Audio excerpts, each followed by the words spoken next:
یہاں حضرت ابو مسعود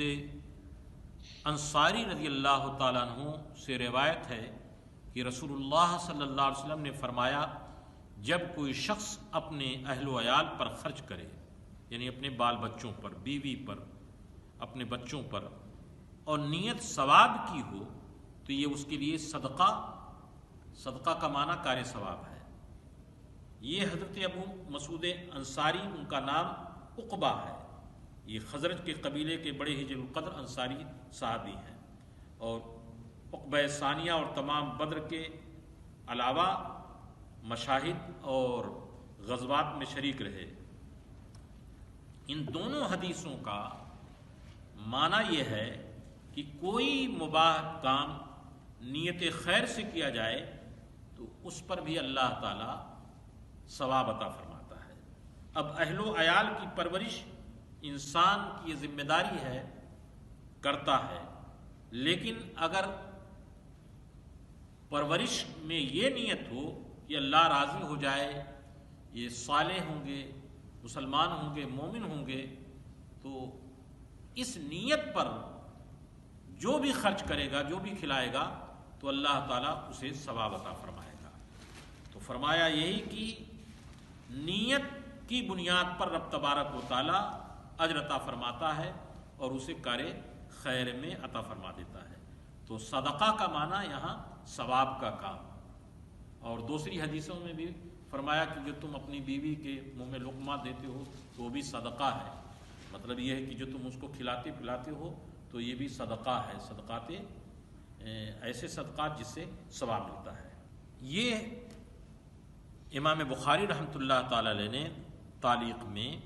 سعد ابن وقاص رضی اللہ تعالیٰ عنہ سے روایت کی کہ رسول اللہ نے فرمایا، تم جو بھی خرچ کرو، انک لن تنفق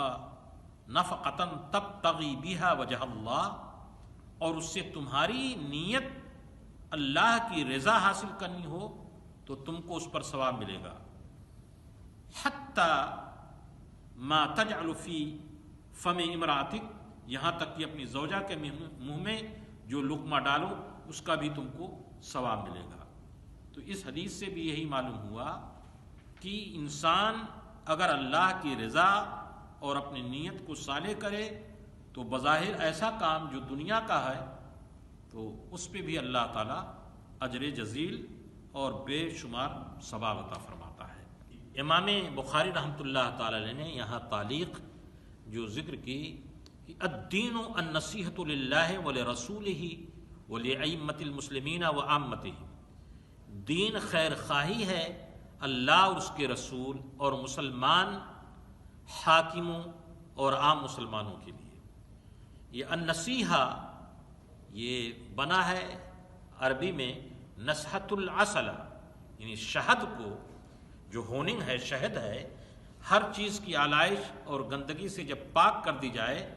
اور وہ خالص ہو جائے تو اس کو نصحۃ الاصل بولتے ہیں۔ تو معنی یہ ہوا کہ اچھی طرح سے دین خالص، اس میں ریا نہ ہو، دکھاوا نہ ہو، سمعہ نہ ہو، یہ نصیحت ہے اللہ کے لیے اور اس کے رسول کے لیے۔ یہ محدثین نے فرمایا کہ یہ حدیث جوامع الکلم سے ہے، یعنی اپنے اندر اس قدر بے پایا معنی یہ حدیث رکھتی ہے کہ سبحان اللہ، یہاں تک کہ پورے دین کو یہ شامل ہے۔ تو اللہ کے ساتھ نصیحت اور نصح کا معنی یہ ہوا کہ اس کی ذات و صفات پر خلوص کے ساتھ ایمان لائیں اور کسی کو بھی اس کا شریک نہ بنائیں، نہ ذات میں، نہ صفات میں، نہ عبادت میں، اور اسے ہر صفات کمالیہ، جمالیہ، جلالیہ کے ساتھ متصف مانیں، ہر عیب اور نقص اور کمزوری سے منزہ مانیں،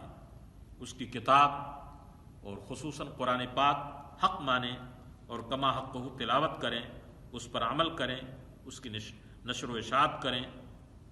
یہ تو اللہ کے ساتھ نصیحت کا معنی ہوا، اور رسول کے ساتھ نصیحت کا مطلب یہ ہے کہ ان کی رسالت کی تصدیق کریں، سارے جہان اور دنیا سے ان سے محبت کریں، سارے جہان سے بڑھ کر کے ان کی تعظیم و اکرام کریں، اور ان کی شان میں ادنا گستاخی برداشت نہ کریں، ان کے احکام کی پابندی کریں، جن چیزوں سے حضور نے منع فرمایا ہے اس کے قریب نہ جائیں، ان کے دین کی ہمیشہ حمایت کریں، دین کو زندہ رکھیں، آداب و اخلاق کو اپنی عادت بنائیں، ان کے اصحاب خلفاء اہل بیت اطہار کے ساتھ محبت کریں، تو یہ اللہ اور اس کے ساتھ نصیحت کا معنی ہے۔ تو یہ جو کچھ کرے گا تو سب کا ثواب یہ بندے کی طرف لوٹے گا، یہ اللہ کے پیارے۔ اب اس کے بعد بھی حضرت جریر ابن عبداللہ بجلی والی روایت میں بھی ہے کہ میں نے رسول اللہ صلی اللہ علیہ وسلم سے بیعت کی کیا کہ نماز کی پابندی کروں، زکوٰۃ کی ادائیگی اور ہر مسلمان کے ساتھ خیر خواہی، مسلمان کے ساتھ خیر خواہی یہ بہت ہی اہم ہے۔ اور یہاں مسلمان کے ساتھ جو قید ہے یہ احترازی نہیں ہے، بلکہ خیر خواہی دوسروں کے ساتھ، کافروں کے ساتھ بھی ہو سکتا ہے، اور کافروں کے ساتھ خیر خواہی کا معنی یہ ہے کہ اسلام کی دعوت دے اور اسلام کی طرف ان کو بلائے۔ تو اللہ تعالی ہمیں اور آپ کو دین کی نصیحت کے ساتھ اور کرم کے ساتھ رکھے۔ وصلی اللہ تعالی علی خیر خلقہ محمد و آلہ و صحبہ اجمعین برحمتک یا ارحم الراحمین۔